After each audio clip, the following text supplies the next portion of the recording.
Have you ever felt? It's the Rob's Rant Show.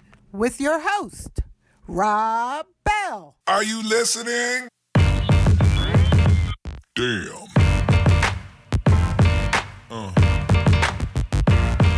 Yeah.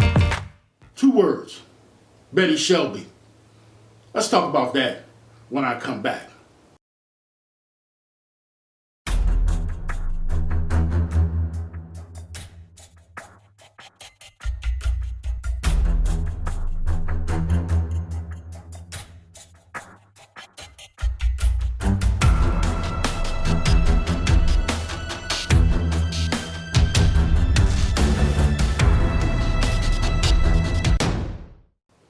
This is Rob Bell, and this is Rob's Rant. Let's take a look at this videotape. If you take the case of Betty Shelby, for example, the police officer from Tulsa, Oklahoma, who shot the unarmed black man, her trial is coming up in the next month. She had a nerve to get on 60 Minutes last Sunday and give them an interview. In any interview, tell them the reason why she shot that black man is because she felt threatened. Because when he went to the car, she didn't know whether he was going for a weapon or not. The entire time he was walking away from her, he had his hands held high. Even one of her partners came through and he had a taser, and the man had his hands held high. They had every opportunity to tase that man before she shot the fatal shots that killed that black man in Tulsa, Oklahoma. Well, she basically got on 60 Minutes to assist her with her trial that's coming up next week or next month, to let people know that this was not a racial incident. She feared for her life. She felt like her life was in danger. It is the cliche that every police officer uses when they use deadly physical force against people, because that's how we're trained. And I say we because I'm a former police officer. And when we were in the police academy, the cliche was, if you feel like your life is in danger, you can use deadly physical force. And so if you've paid attention to every trial that police officers have been through for killing black men in America, the overwhelming theme was they felt like their lives were in danger. And this is what she's going to say. She said it in a 60 Minutes interview. She's going to say it next month in her trial. And believe you me, she's going to walk. I taped this about a month ago, and I told y'all back then that Officer Betty Shelby was going to get acquitted for killing Terrence Crutcher. And as I always say, police officers in America do not go to jail for killing black men. It's just the way it is. All you have to say as an officer is, I felt like my life was in danger, and so I had to protect myself. And in more cases than not, you're going to get acquitted for the crime that you commit against the black man. This is an outrage. I mean, I can sit here and go through all the paces that I usually go through and get upset and scream and holler and talk about how the fix is in and how, as a black man, we get disrespected in this country and nobody really cares about us, which is all true. But at some point, we got to come up with some solutions as to how this stuff can stop. I just had a conversation with my brother not too long ago, and one of his questions was, how do we prevent this? And I have maybe some interesting solutions to how we can stop some of this stuff, but maybe nobody really cares about that. And who am I? Let me preface this by saying that I'm a former police officer, and I've had an opportunity to be on both sides of the fence. I've had an opportunity to grow up in a city like Philadelphia, PA, and as a youngster, getting constantly harassed by the police, getting pulled out in the car, thrown on the ground, harassed in the whole 9 yards, in the same way that a lot of black men get treated in this country. And it wasn't a pleasant experience. However, I was fortunate enough not to ever having gotten beat up, I never was arrested, and it was a situation where we pretty much came out of it fairly clean. Move the tape forward, as an adult, I decided to join the Rochester Police Department, and I became a police officer. And so as a police officer, I had an opportunity to go through a police academy, become a police officer, eventually become a field training officer, and a police instructor, where I trained police officers in the academy and also trained police recruits out in the field. And one of the things that I always train my police recruits when we're out in the field is, number one, be safe. Always put yourself in a position to come home safe. Number two, know your community. Get to know the people that you are policing and develop a relationship with them, because you never know when one day you're going to have to solicit their help for you. Maybe your backup might be slow getting there, and you might have to have somebody from the community kind of save you. Number three, respect people, okay? And it's all in your approach. The way you approach people and how you deal with people, in more cases than not, is going to kind of dictate how people are going to deal with you. And so, have had some great experiences as a police officer. I had some negative experiences as a police officer. But once again, I think the police officers that they are hiring today in the police department are not reflective of the communities in which they're serving.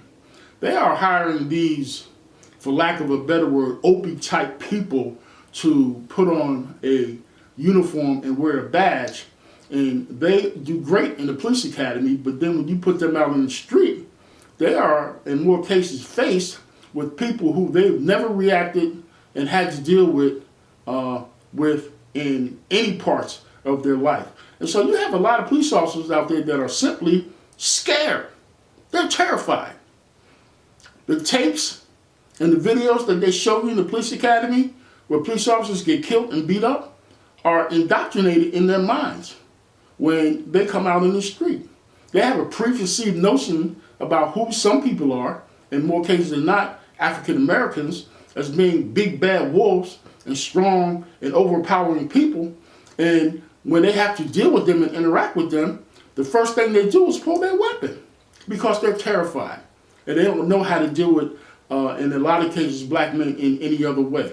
And in just about all these cases where black men are being shot, that's the situation. And then there's the other side of it. There are a lot of underlining racists who are being hired on these police departments that now, when they get a chance to get some power, they are using that power against people who they do not like. And as a result, black men in this country are being killed and murdered by these people.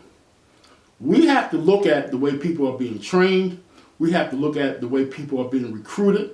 We have to look at the way commanders are commanding people. We have to look at the cultural divide between people on police departments and people that they're policing. But at the same time, as African Americans, we have to look at the way that we react to police and get a better understanding of how we should be conducting ourselves in situations that prevent us from getting killed. Now, I'm not saying that in all cases it's our fault, and I'm not saying that in all cases it's the police officer's fault. But it's a situation where both parties need to do a better job in educating ourselves and how we should be dealing with each other, because this nonsense has to stop. And if we continue to get treated unjustly, then we have to take it to the next level. If that means we got to go to the state attorney general's office, if that means we have to go to the Department of Justice and make our complaints, if that means we got to take it all the way to the Supreme Court to make our complaints, and that's what we have to do. Simply marching and protesting in the streets and rioting and standing in front of microphones and having press conferences and crying about racist police officers and the unjust treatment that we get as African Americans is not going to do it. We have to make some decisive actions. We have to band together as a people and go to the next level to see how we can really make some effective change in who the people that are being recruited to these police departments are, who's managing them, and who should be responsible for them. In this country, it should be the Department of Justice. Well, at this point, we know that Jeff Sessions, our new Attorney General, is not going to be the guy to do that. So we're going to have to go above his head and see if we can get some help from a higher body, the Supreme Court. And unfortunately, we live in a time where we have 45 as our commander-in-chief who is not going to be amenable to the things that we want to do. And so we have to be a lot more creative, come up with some better solutions, challenge the leaders in our African-American community to help us do this a different way. Because again, simply marching and waving and putting up the banner of Black Lives Matter has not been enough, because at some point that's going to die out. We've seen that it has died out. And I always say, black men are going to continue to be shot and sometimes killed by police officers. You know, it's continuing to happen. It just recently happened with a former police officer, Roy Oliver, in Balch Springs, Texas. And, you know, I'm going to go on record, just like I did with Betty Shelby, and say they're going to find a way to exonerate former police officer Roy Oliver in the killing of that black man in Dallas. And until a police officer gets convicted and goes to jail for the murder of a black man in this country, is going to continue. In the climate in which we live right now, regarding criminal justice in the Department of Justice, and an AG like Jeff Sessions increasing the mandatory minimums and contributing to mass incarceration and arresting people for minor drug crimes and putting more black men in jail and giving police departments carte blanche for policing our communities in the way that they policed them in the past. This is going to continue. So we need to seriously develop think tanks, groups, get-togethers, and figure out from an intellectual standpoint, from a practical standpoint, how we are going to defeat this menace that has infiltrated our communities, and we need to figure out how to stop this madness. This is Rob Bell, and this is Rob's Rant. Are you listening? Damn.